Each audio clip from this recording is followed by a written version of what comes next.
You're listening to Chat with the Experts, brought to you by Angie's List on 93 WIBC.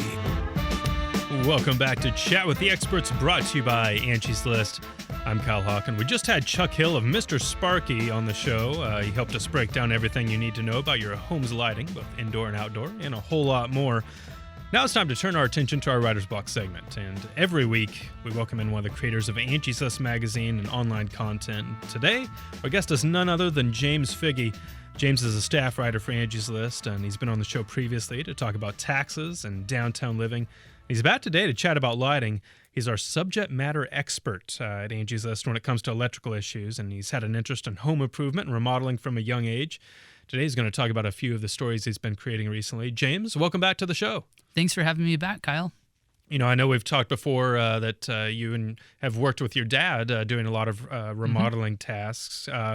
In some of your home improvement and remodeling experience, have you ever dealt with electrical issues yourself? Oh, yeah. When you work in remodel, which is what my dad does, and what I did when I worked with him for a few years, you run into basically everything. You never know what's going to happen when you open a wall.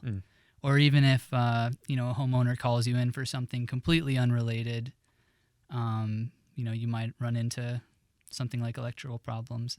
And the best thing to do is to call somebody who knows what they're doing because, your carpenters, they may be able to cut a piece of trim, but you really don't want them rewiring your house. So Right. So you've never actually put your hands on the electrical portion of it. That's something you've always just kind of left to the pros. Well, we worked, my dad and I worked really closely with a really good electrician here in Indianapolis, and he would have us do some things sometimes, but it was always under his supervision, and he would check it. So, I've pulled wires and I've wired up outlets, but, at the end of the day, it's not my name that's going on the permit. So Right, yeah. So he always made an effort to make sure we were doing it right. Yeah, it's a field I really respect because I don't feel like I have the guts for it. I'm too queasy about the electrical stuff. It can be a little intimidating. Yeah. Well, as I mentioned, we're going to talk about a couple lighting articles you've done recently. And in one recent article, you ask if track lighting is a stylish choice for your home. For those unaware, what is track lighting? What can you tell us about it? So basically, track lighting, it's long metal tracks that have, an electrical current running through them. And you can plug different types of lighting fixtures into the tracks, whether they're directional kind of spotlights or hanging pendants. And the nice thing about the track lighting is because the current flows through the whole thing, you can position the lights wherever you want. You can move them around. You can even swap them out eventually if you get tired of how they look. Yeah, there's a lot of really great options there, and they can be pretty stylish too. We're going to talk about that. Who did you speak with as you were putting that article together? I spoke with Brandon Hill, who works for Kopke Remodeling and Design, and they're up in Sterling Heights, Michigan. And I also spoke with Shelly McNaughton, who owns her own design company in Fort Lauderdale, Florida. Okay. So we know that track lighting is eye-catching. Would you say that's the biggest pro for track lighting, or are there some other things that, are kind of make it a good idea? I think that track lighting definitely draws your eye, like you said, and that is a good thing, and it can sometimes be a bad thing. But yeah, the nice thing about track lighting, one of the pros of track lighting is that it highlights a room's features, whether it's the spotlighting directional lights, which could light up like, say, a gallery wall, or bookshelves or something, that you want people to look at. Or if it's the hanging pendant lights, those can look nice over like a kitchen island or a table and really draw people's attention to that. So what are some of the drawbacks?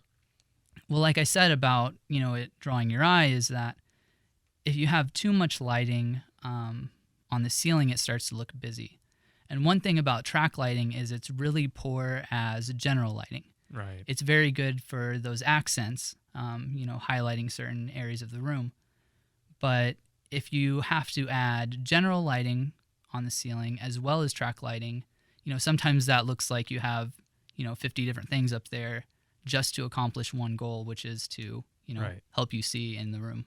So being the subject matter expert here and having written the article, what is your take? Is track lighting a viable option?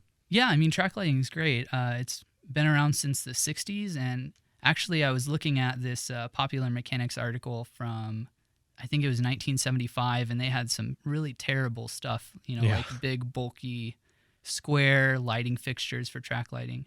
And it's come a long way, and the stuff that you can find just at the hardware store, the lighting store, is great and can fit most styles in most homes. Yeah, some of it looks pretty cool, Mhm. I have to say. You also put together an article on LED lighting for kitchen cabinets. How did that whole article come about?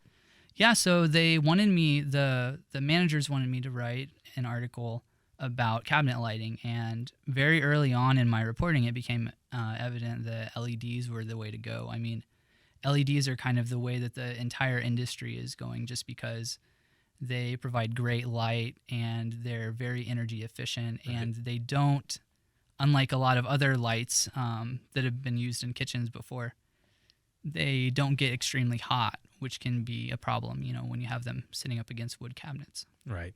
Yeah. When you see some of these, they can look really cool, and they also add to the functionality of the kitchen. But how much does a project like this cost? What are you looking at? I spoke with 3 electricians from around the country, and I got kind of a range of $500 to $2,500 for under cabinet lighting, or lighting inside of nice decorative cabinets that have glass fronts.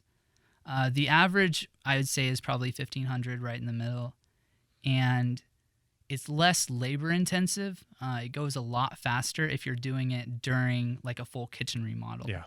If you're doing it just to, update the kitchen you already have, you have nice cabinets and you just want to light it up, that's still doable, but the electrician can't just, tear into the wall and run wire. It's going Sure. to take a little bit more finesse. Yeah. As we talked about, this is kind of something that goes along with a lot of kitchen remodels that are happening now. It's something you're going to incorporate into that process.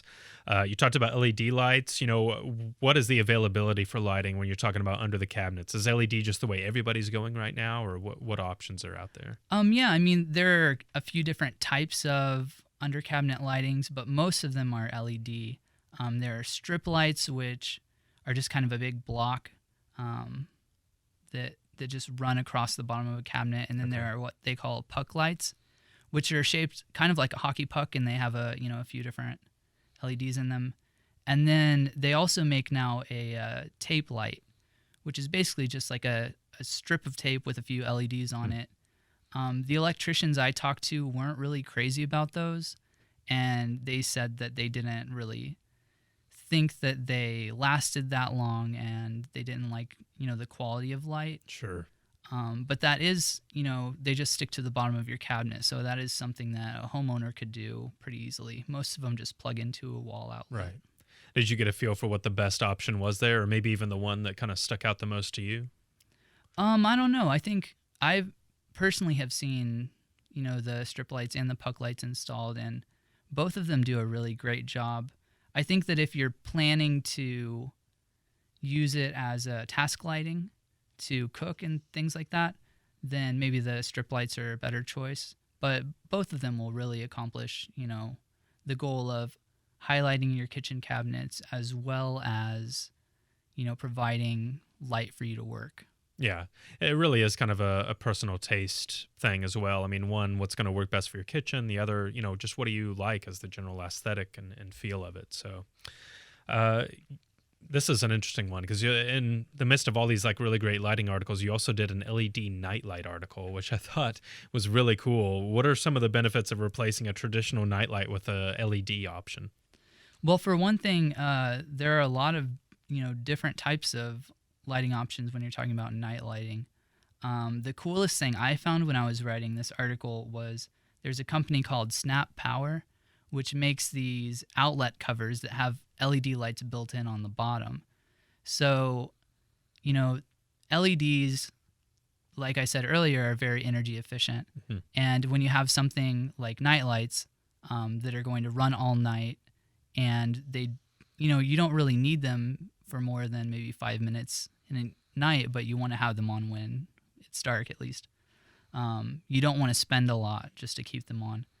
So the nice thing about these Snap Power ones is they just basically go on like you're replacing an outlet cover, and the electricity goes automatically to the LEDs. They light up when it gets dark.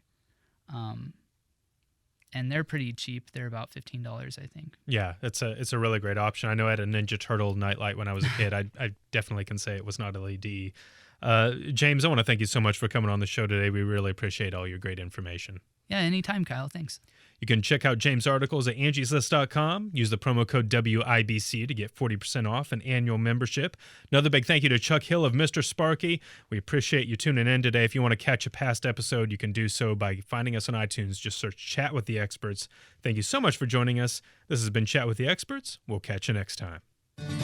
More than 2 million members use the power of Angie's List to find and hire great local service providers. Whether you need a plumber or a pet sitter, Angie's List has you covered. See ratings and reviews in hundreds of categories, shop popular offers, and request scheduling assistance directly online. Memberships start at just $9.99 per year. That's less than $1 a month. Join now and get 40% off with promo code WIBC40. Visit angieslist.com today.